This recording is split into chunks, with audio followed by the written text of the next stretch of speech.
So who decides when our grapes are ready to be picked? I do, and How do you know when they're ready to be picked? I taste the seed. Well, I chew them, and I spit the seeds out in my hand. So if they're green, they're not ready. If they're red, if they're brown, they're ready. If they're green and brown, it means they're almost ready. And when do we decide to pick? Who says time to pick? I do. You do? Hi everybody, it is Keith Saarloos and Brielle Saarloos. coming to you live and direct from the private room at our tasting room. Right now is an exciting time in the vineyard. Right now we have begun veraison, and veraison is where the grapes that are red turn from green to red, signifying harvest is imminent. So the next time you hear from us, it will be our harvest allocation, which is going to be absolutely magnificent. But let's stop. Let's slow down just a minute and let's talk about the wines that you're about to receive, because personally, I've been waiting for this one to get in your hands, because the whole point of this shipment is optimism and drink these wines. That's the whole point. These wines are to be consumed. So drink this in August, drink this in September, and drink this in October. Find the perfect night. There's 30 days in every single one of those months. One day can be the absolute perfect day. Invite friends over, cook a meal, sit on the porch, pop a bottle. The whole point of this allocation is to drink it. So let's start with our very first wine. This is Mischief. And on the label, you'll see Brielle Saarloos. The wine that you have also received already is called Mayhem. And this is Cash Saarloos, and this is Brielle Saarloos. Cash and Brady are cousins, but they really are each other's brother. I love these two wines because this is Grenache Noir and this is Grenache Noir. But there's something very unique about it. There's a very special word called terroir, and terroir means sense of place. It's what makes wine special, unique, and different from any other beverage in the world. Because where this vine is planted, this wine and this wine comes from the identical stock, just like DNA. But they are planted in two separate vineyards. This is from Windmill, this is from El Camino Real, and these two couldn't be more different. I always love describing Cash as a Texas kid that lives in California, and Brady as a California kid that lives in Texas. So, Mischief. Mischief is a very beautiful wine. I always like describing Grenache as the crowd favorite.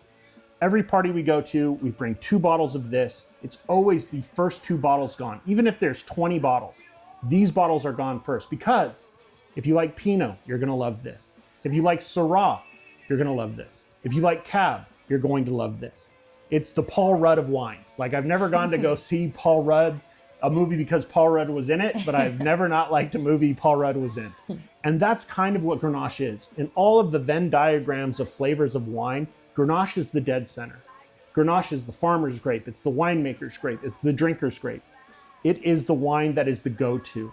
No matter what you do, open a bottle of Grenache, open this bottle of Mischief, you can have it with pizza or prime rib. Everything in between, this is your go-to. So please, October, the weather's starting to change, it's getting a little cooler, we're gonna have some of those weeks that are really, really hot. This is the wine. This is the wine right between summer and fall. That is what Mischief is for. The second wine, which you should drink in September, is called Ocker. And on this label, you were there for this photo, is my 1971 Pinzgauer with a surfboard hanging out of the back. It says Saarloos on the license plate, and there's a big layer sticker right there on the back. And we took this picture in Ventura. Me and Brielle went surfing, which is something we love to do. And I just realized that this wine and that picture is the personification. A Pinzgauer is basically if you take a Hummer and a Volkswagen bus, and if they have a baby, that's what you get out of a Pinzgauer. It is a all-terrain assault vehicle made for the military in Switzerland. But I use it to go surfing. That's what this is. So, Ocker is a really great story. A few years ago, we were in the middle of harvest. It was a great year. We had a great crop. And when we went to harvest it, everybody had more fruit than they needed. So we got to the end of the year, we filled all the contracts. This is back when we were still selling fruit. And it was like trying to sell fruit was like trying to sell Christmas trees on December 26th. And we had a little bit of Grenache Blanc still hanging out in the vine. We had a little bit of Syrah hanging out on the vine. And we had a little bit of Mourvèdre hanging out on the vine. So what we did is we did a field blend. My dad goes, I can't bear to see this fruit hanging on the vine. You've got to take it. I said, I don't want it. I'm full. I mean, everything, we were busting at the seams. And he's like, I won't charge you until later. And I said, well, okay, let's go pick it. So we took all of it. You were there. We were throwing red grapes and white grapes all into one bin. We brought it to the winery. We made it, and we didn't know what we were going to do. Here's the greatest part about this wine. If you've never had wine, this is the wine for you. If you've drank everything, everywhere, from all over the world, this is the wine for you, because this wine does not exist outside of this building. Outside of Saarloos & Sons, I've never, ever in my life found a Grenache Blanc, a white grape, a Syrah, and Mourvèdre. This is a GBSM. If you want to blow the doors off of friends that have drank everything, bring this. If you want to just introduce people to the most beautiful wine of September, this is the wine. It's light, it's elegant, it's beautiful, it has a little bit of pep. That's a weird word to use with wine, but it is so beautiful, floral. It's not a dark, heavy, leather-bound novel of a wine. It is bright and beautiful and floral. It's basically white roses with red roses around it. That is exactly what that wine is. And our final wine.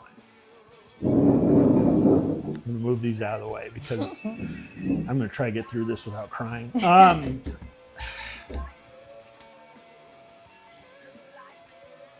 This is called 19.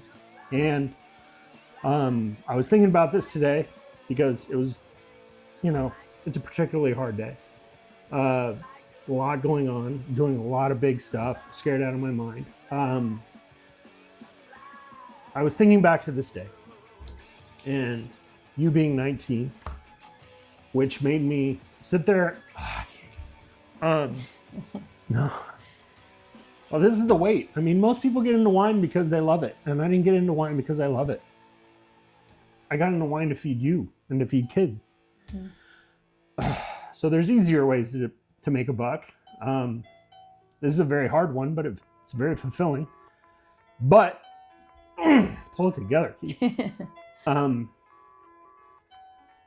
She's here today because 20 years ago, it was to raise kids. And I had no illusions of this. And you sitting here watching this video, it was the furthest thing from my mind. And we moved here because we knew that this was the soil we wanted to raise our kids in. And we had a couple coffee shops, and this was a day spa, and we weren't making it. And just like when Mom said, why don't you tear out the apples and plant grapes? Seems like people want those. My wife said to me, I think you should do the wine thing. It seems like it's everything you've ever been good at. And we went all in. And honestly, we were either going to succeed or it was going to kill me. It was one or the other. Because we had you and we had a baby on the way. And what I can't believe, you were here painting the walls of this place. You were here eating pizza on the ground while we were getting it open. You have seen it all. You've seen what all, and you've seen what it takes. And then when you were about 5 years old, we were out tasting fruit, and I asked you, do you think this is a ready pick? And you said, I don't know. And I said, well, what we're looking for is the acids to come down, the sugar levels to come up. And we want the ripeness of fruit. We want the seeds to turn brown. And you go, well, we're tasting, and you're like, well, it's almost ready. And from then on, every year, because it was our first pick every single year, this was your wine. And we named it after you. And we've gone through Brielle, Hunter, Iron Lady, Daddy's Girl. And then when you were 10, I said, what should we call it? And you said, I'm 10. How about 10? And from there on, it was 10, 11, 12, 13, all the way up to this bottle right here, which is 19. And there's not many times in your life that you see the mile marker come by. Mm-hmm. And for me, this was a huge one. Seeing your face on this bottle, seeing that graduation, seeing you go from being my kid, or as I like to say, I went from daddy to dad, watching you become who you are today has been the greatest thing that's ever happened in my life. And I'm so proud that we have worked together now on 15 different wines. And 2 years ago, you were telling me about going to college. Mm-hmm. And now you're about to be a junior. So catch me, catch everybody who has been watching your life. And people have said this so many times to me. I have watched your kids grow up. And that's what this is. Wine is the byproduct of all of this. So tell me about what you're doing now. So since this photo's been taken, this was on my last day of high school, which was a long time ago now. It feels like it, and every day past it, I'm more and more excited to be where I am now. But the past 2 years, I moved from one neighborhood where I lived up the street from my grandma to a second neighborhood where I also lived up the street from my grandma at TCU. And I'm a business major there. I'm minoring in political science. Mm-hmm. And honestly, college has been everything I want it to be and more. It has introduced me to amazing people, amazing friends. And I remember so vividly I talk to you every single day when we're at school. Yep. And Mom and Cash and Grandma were on the phone constantly. But I remember in those first few weeks just talking about not only how excited I was about being at school, but also, of course, missing home, but even more so being so happy I grew up the way I grew up. You know, you get to college and you see the perspective of there's so many different people. We've all made it to the same place, but how did we get there? And I think the biggest thing I've carried throughout my entire life is the lessons I learned as not only being in the wine worlds and being in the vineyard since I was a kid and up at 4 a.m. to harvest with my dad and my grandpa and my grandma and mom and all of our family, but also just having the example of you and having the example of mom and grandma and grandpa, and that work ethic that we call farmers work ethic, I feel like is something that I have not taken for granted one day in my life. It's not something where it's I'm working a great internship right now, which is incredible, and I'm working a 9 to 5, but this is less hours than I've seen my dad work my entire life, and I'm working, throughout the week. But where are you working this summer? So what's actually so exciting and why I'm here in Santa Barbara, which is amazing. I almost had to say goodbye last summer. That was almost my last summer being at home. However, no way. There was no way. There is no way that was going to happen. No, they weren't going to let me go just quite yet. So it'll be interesting this time.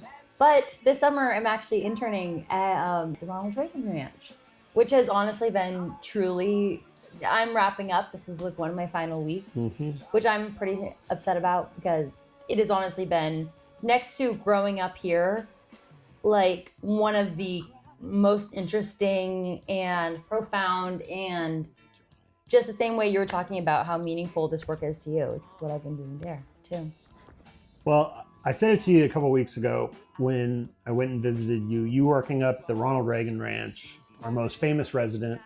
I mean, this is not a political thing. This is just it's pretty amazing. One of the things that we have discussed is how small his home is. How many square feet? 1,300? Even under that. It's, all built himself. Yeah, all built himself. Yes. 1,000 square feet. Yeah. And he was a rancher, and he was a horseman and a cowboy, and lived a very similar life to us here while he was president of the United States, which is absolutely insane.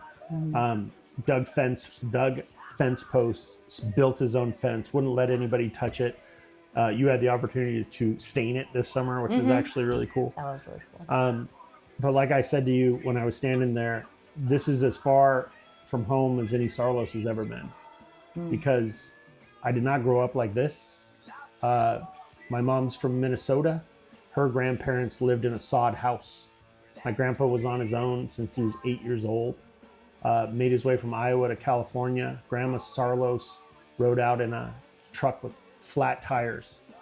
And we're staring at a wall of photos of people that in your past made decisions. Some chose to move from Iowa to California or move from Minnesota to California. Because of those decisions, you are standing on their shoulders. All the people that we have ever made a bottle of wine for, we have either honored someone or we have prepared. We have lived to honor those that have come before us, and we prepare the way for those yet to come. And I am so proud of you that you have seen in action all the people in your life who love and care about you and are 100% cheering for your success. And though that this is a little bit of a throwback back to your graduation in high school, the next time we're going to be sitting together, it might be when you graduate from college. And to me, that's something beautiful. This year we've replanted part of our vineyard with Sauvignon Blanc, bringing it home. But for me, your dad, when we first started doing this when you were 5, it was cute. And then every year we did it after that, it became more and more and more important to me. Because like you said, you met people in college who didn't even know what their parents did for a living. And you have been here side by side with that farmer's work ethic, learning from your grandparents, your parents, your community. It's a wonderful place to be. And here, 20 years later, I can say with all confidence that we made the right decision. So that's 19. Drink this in August.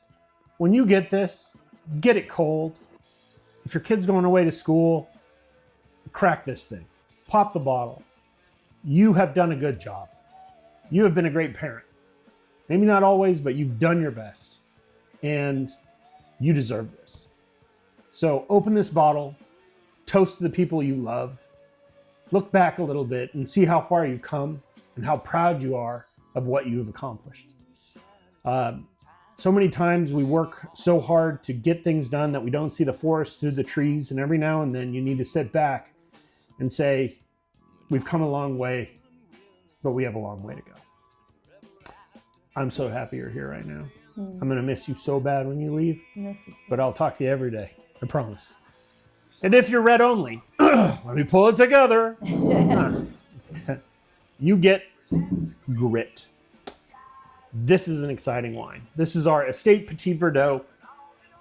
It is called Grit because on the label, you'll see a wonderful picture of Emery and Cash and Brielle and Lane and Brady and my brother in the window of this car. It's been 5 years since my dad passed. It's something that you never get over. It's the worst club in the world to be a part of. But the weight doesn't get lighter, you just get stronger. And I've always loved this photo since the day I took it. This is at Dad's funeral, and it was in 2020. And we threw there were not a line of black cars going to the funeral. This was back in 2020. The world had a closed sign up. And there wasn't one car on the street. We threw every kid in the back of this truck, and we drove over to say goodbye to Dad. Grit is the perfect name for it. Petit Verdot is a big, huge wine. It's impossible to find a 100% Petit Verdot. It's impossible. They don't exist. Everybody blends with it. It gives it the backbone.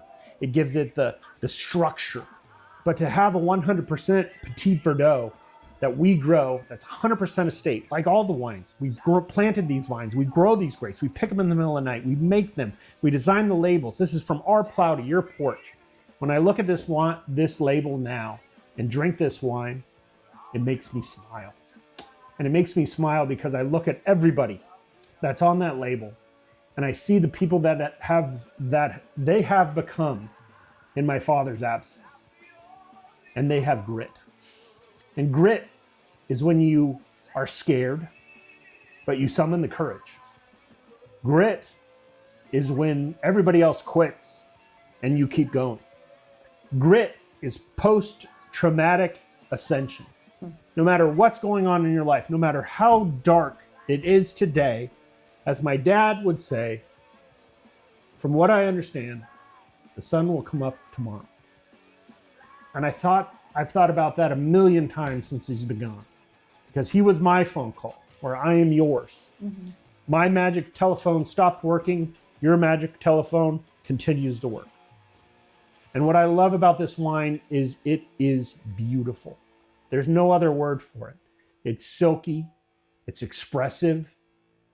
It is restrained, but it is a punch. It is grit in a bottle. Summer allocation. A lot of emotions. Everybody thinks we make wine. But what we do is take all of that hard work, the same dirt we planted our children in, we have planted our vines in. We work them every day. We pray for them. We pray for rain. We pray for rain to stop. We pray for sunshine. We pray for it not to get too hot. Constantly, we are tending our grapes the same way we are tending to our family. And I would love to say that in this 20 years, I have learned so much about farming by being a parent. And I have learned so much about being a parent by being a farmer. And every now and then you get to sit back and enjoy something. And that's what these wines are meant to do. They are history. They're 2022, 2022, 2022, and 2023 trapped in glass. Grapes that used to be, wine that used to be grapes trapped in glass that used to be sand, encapsulated by a cork that used to be the bark of a tree. There is no digital equivalent to this. This is as analog as it comes, and it is not easy. If you expect life to be easy, you will be sorely disappointed. But if you put happiness on the side and you work towards satisfaction, no one can take that away from you. And I wanted to sit here and tell you in front of everybody here, I am so satisfied with the person that you are, and I know that you will become. I love you so much, and you are the reason this is here. So for Brielle Saarloos and Brielle Saarloos, live to honor those that have come before you and prepare the way for those yet to come. Thank you, everybody. thank you. One brother, he's. And what is he going to be when he grows up? What do we hope? We hope he's gonna be just like my dad.